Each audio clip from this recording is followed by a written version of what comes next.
Quoi qu'on en dise, quoi qu'on en pense, et au-delà des polémiques actuelles, et elles sont nombreuses, eh bien le véhicule qui se trouve derrière moi fait toujours partie, des véhicules électriques les plus vendus en ce printemps 2025. Celui qui se trouve derrière moi, on le connaît déjà un petit peu. Bah oui, ce véhicule, c'est le Tesla Model Y dans sa version Juniper, version restylée. Alors peut-il encore s'améliorer, lui qui est déjà un véhicule extrêmement performant, véhicule électrique extrêmement performant? Eh bien, il faut croire que oui, puisque les modifications ont été relativement nombreuses sur cette nouvelle version, cette dernière évolution du Tesla Model Y. Je vous propose de les détailler ensemble, l'extérieur, l'intérieur, les places arrière, le coffre, même si tout ça on connaît déjà un petit peu, et puis mes premières sensations pour ce premier trajet au volant de cette voiture, quelques dizaines de kilomètres pour me faire une première idée de cette dernière évolution du Tesla Model Y avant le grand essai évidemment. Ça, ce sera pour la fin de la semaine, un grand essai que vous suivrez certainement nombreuses et nombreux avec grande attention. Allez, on va s'intéresser pour commencer à l'extérieur. Il y a déjà pas mal de choses à dire. Alors de profil, ça reste un Tesla Model Y, aucun doute. À l'avant par contre et à l'arrière, on le verra dans un instant, les choses ont pas mal évolué. À l'avant avec l'apparition de cette barre LED, de ce bandeau LED qu'on voit ici. Alors ça, je trouve ça un petit peu dommage parce que bien sûr, ça fait plus moderne. Du coup, l'ancienne génération prend un petit coup de vieux. Mais l'ancienne génération, au moins, elle avait une vraie personnalité, ce qui est un petit peu moins le cas avec cette version, je trouve, puisque Tesla rentre quelque part dans le moule et veut séduire une certaine clientèle, notamment la clientèle chinoise, puisque sur les véhicules chinois, nombreux sont ceux qui disposent d'une barre LED telle que celle-là à l'avant, mais également à l'arrière. Bon, dites-moi ce que vous en pensez, est-ce que vous trouvez ça convaincant? Cela dit, je dois quand même bien avouer que je trouve ça plus convaincant en vrai, en l'ayant maintenant devant moi, plutôt que sur photo ou sur vidéo. Et puis alors, on a évidemment, suite à l'apparition de cette barre LED, quelque chose qui se fait beaucoup en ce moment, c'est-à-dire la séparation, la dissociation entre la signature de jour qu'on trouve ici et les phares qu'on va retrouver ici en partie inférieure. Ça, c'est pour l'avant. Maintenant, on passe à l'arrière.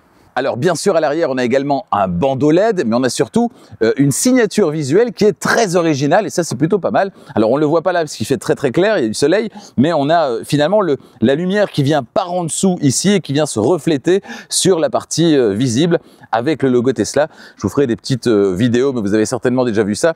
Je vous ferai des petites vidéos cette semaine pour vous montrer tout ça dans le grand essai. Alors la partie arrière, là aussi, sur photo, vidéo, j'étais un petit peu moins convaincu, mais je dois bien avouer que si je compare avec le Tesla Model Y qui se trouve ici, regardez, bon, pas de doute, celui-ci fait tout de suite un petit peu moins moderne. L'autre, c'est vrai, je dois bien l'avouer, fait nettement plus moderne. Donc ce restylage, je dirais qu'il est réussi, même si à l'avant, je trouve, on aurait pu trouver une autre petite astuce que ce bandeau LED qui fait finalement assez véhicule chinois. J'en profite pour vous dire que c'est la version, vous le voyez, dual motor, donc la version grande autonomie à 2 moteurs que je vais essayer cette semaine. Alors on a des nouvelles jantes également. Allez, on est à l'arrière, on ouvre le coffre. Ouverture électrique. Alors évidemment, le coffre sur un Tesla Model Y, c'est bien sûr l'un des éléments, l'un des atouts majeurs, clairement.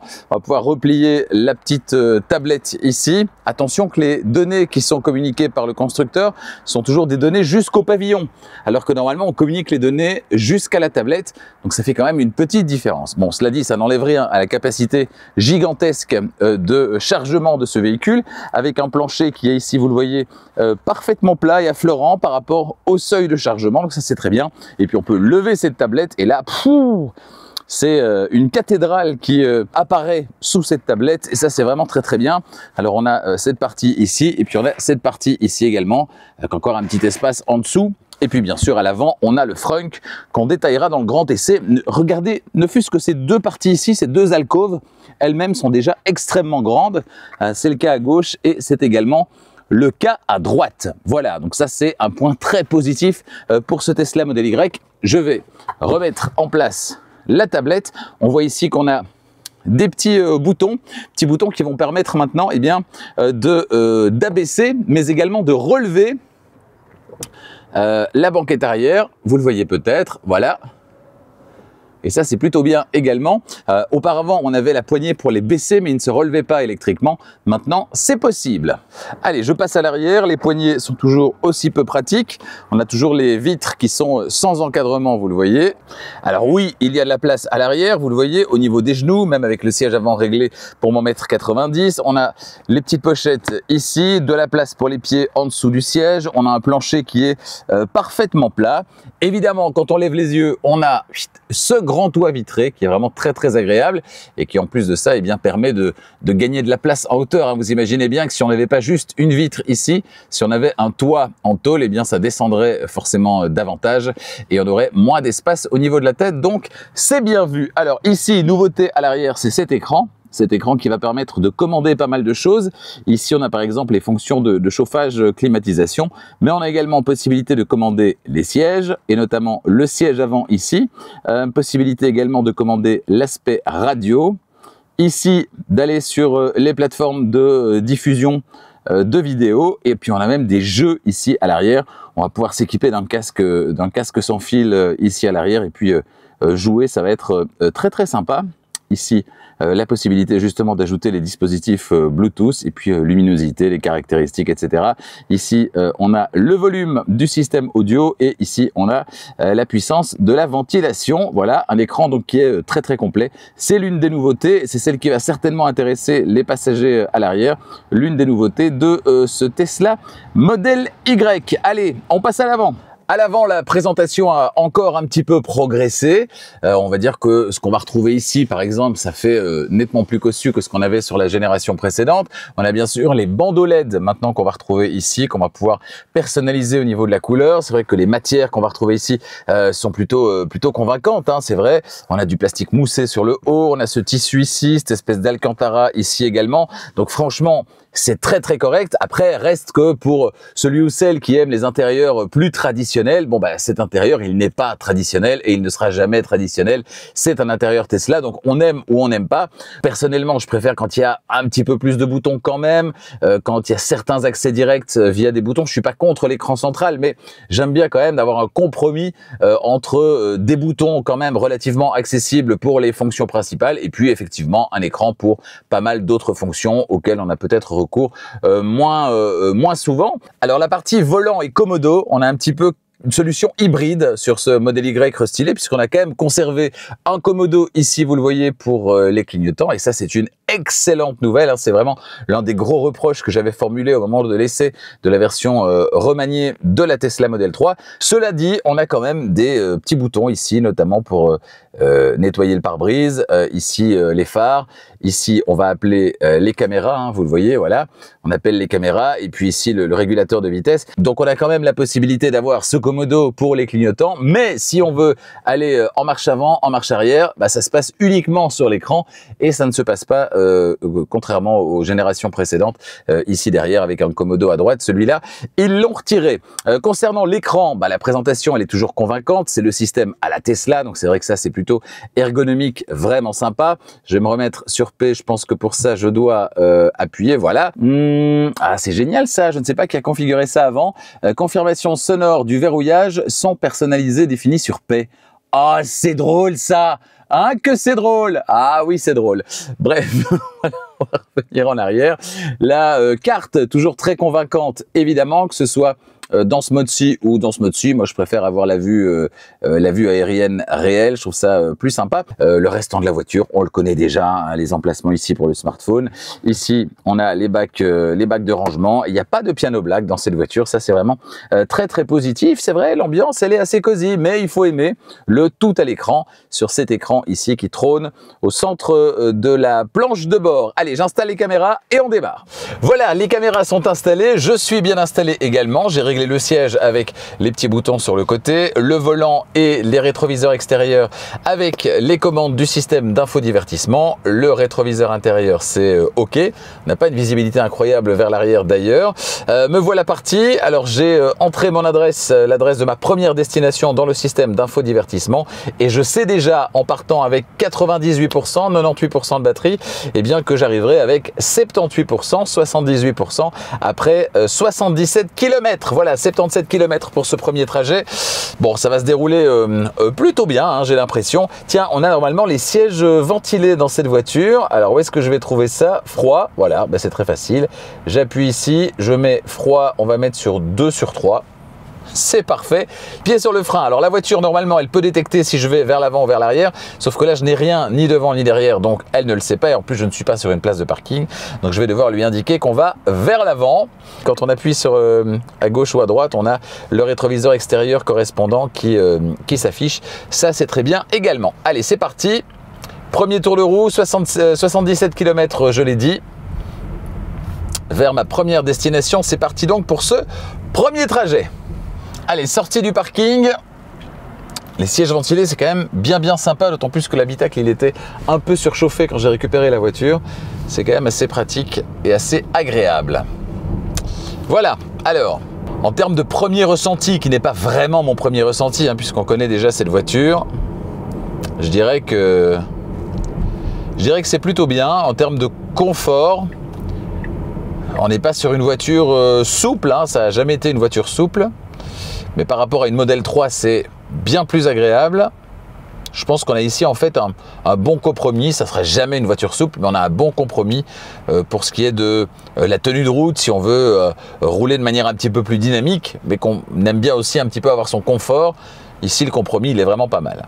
Alors pour supprimer les bips de survitesse, très facile chez Tesla, il suffit d'appuyer sur le petit haut-parleur du côté du panneau qui indique la limitation de vitesse et il y a une petite croix qui s'affiche et donc ça veut dire que les bips sont supprimés. Évidemment, je ne sais plus combien cette voiture a de chevaux, d'ailleurs la marque ne communique pas sur cette info, mais évidemment que c'est ultra dynamique, quoi.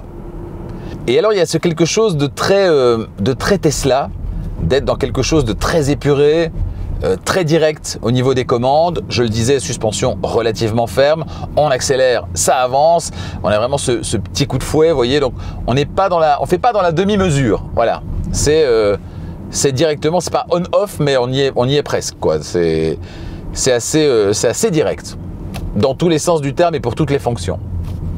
À conduire, ça reste une voiture très agréable, hein. C'est très agréable. Et alors je suis curieux de voir en fonction de cette dernière évolution ici, notamment le fait d'avoir gardé, je l'ai dit, le commodo pour les clignotants, pas de commodo pour le sélecteur de vitesse, voilà. Donc le mix qu'on a dans cette voiture-ci, je suis curieux de voir au terme de la semaine si c'est un mix qui peut réussir à me réconcilier avec Tesla, alors que je trouvais que Tesla au début c'était les rois de l'ergonomie, et qu'on avait, je trouve qu'on a tout perdu avec la Model 3 et l'absence de commodo à gauche, vous l'aurez compris. Je voudrais bien savoir si au terme de la semaine, tout ça va me réconcilier avec Tesla et que je trouverai, ça y est, qu'on est revenu à quelque chose de vraiment ergonomique, de tourner vers le conducteur et ses attentes et ses besoins, et pas quelque chose de dogmatique où on veut à tout prix tout supprimer, quoi. Je sais pas ce qu'ils mettent comme parfum dans la voiture, mais ça sent toujours très bon. Quand je viens chercher une Tesla, ça sent toujours très bon. Alors elles sont rarement propres, mais ça sent toujours très bon. Parce que là j'ai regardé ici, dans le bac, il y a, je sais pas ce qu'on a mangé dans cette voiture, mais il y a du sucre ou voilà. Mais ça sent bon. La direction aussi, hein. La direction, elle est très directe. Voilà, ça participe encore à cet esprit un peu brut, vous voyez. La direction aussi. Alors concernant le freinage, la récupération d'énergie, on a sur cette voiture une récupération d'énergie qui, quand elle est normale pour Tesla, est dans la position la plus forte.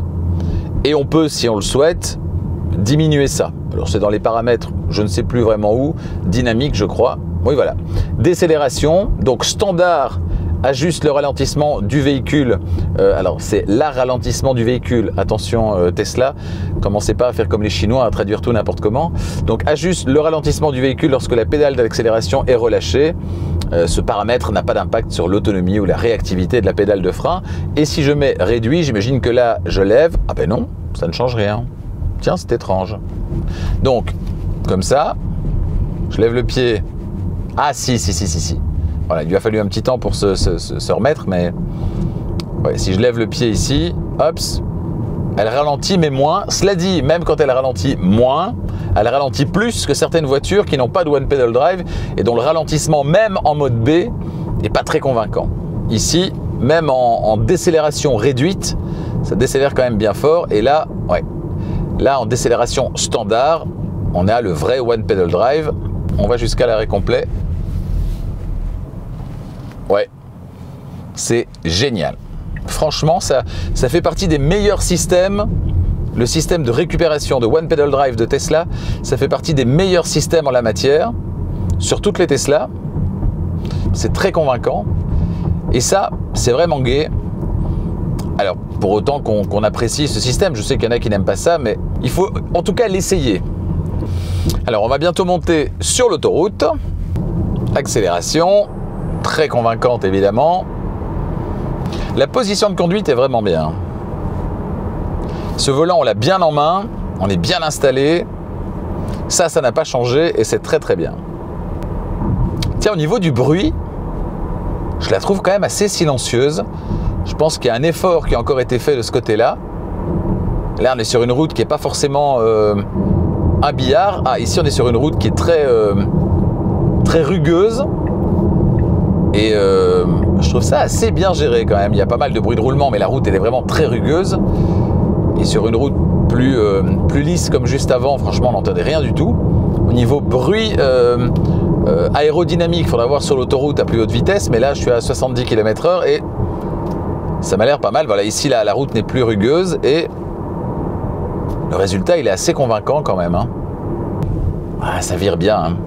C'est là où le compromis est sympa, c'est que dans un grand virage comme ici, ça reste bien au sol, ça donne un sentiment de sécurité, c'est joueur, on a envie de s'amuser avec cette voiture, tout en ayant une voiture qui est très convaincante en l'utilisation de tous les jours, avec un grand volume de chargement. Elle coche quand même pas mal de cases cette voiture. Hein. Alors, régulateur de vitesse adaptatif, si je me souviens bien. Alors, comment est-ce qu'on le lance maintenant? Ah bah oui, ici, forcément. Parce qu'avant, c'était avec le Komodo là. Donc, je ne sais plus comment on fait. Oui, voilà, ça y est. Attention, gardez les mains sur le volant. Ah, l'utilisateur précédent, visiblement, aimait bien le petit arc-en-ciel. Concernant le régulateur de vitesse adaptatif, la conduite assistée, l'autopilote, comme on dit chez Tesla, bon, j'ai jamais trouvé que c'était le plus ergonomique, je dois bien vous le dire, chez Tesla, parce que, voilà, ça a tendance à biper, ça a tendance à se déconnecter si on applique une tension un peu trop forte sur le volant. Alors, on n'a pas de volant capacitif, mais on a un volant qui est très bien réglé, et donc, a priori, si on garde les mains sur le volant, même en l'absence de volant capacitif, on n'aura pas de rappel à l'ordre trop régulier, voire même pas du tout dans le meilleur des cas. Donc ça, c'est plutôt bien. Bon, me voilà déjà pratiquement à la fin de ce premier trajet. Il reste quelques kilomètres maintenant avant ma première destination au volant de cette voiture. Qu'est-ce que je peux dire? Alors, c'était pas vraiment une découverte, c'était pas vraiment un premier trajet à bord de ce modèle, mais bien un premier trajet à bord de cette nouvelle version. Donc, globalement, la voiture, je la connais. Le Tesla Model Y, ça reste une excellente voiture électrique.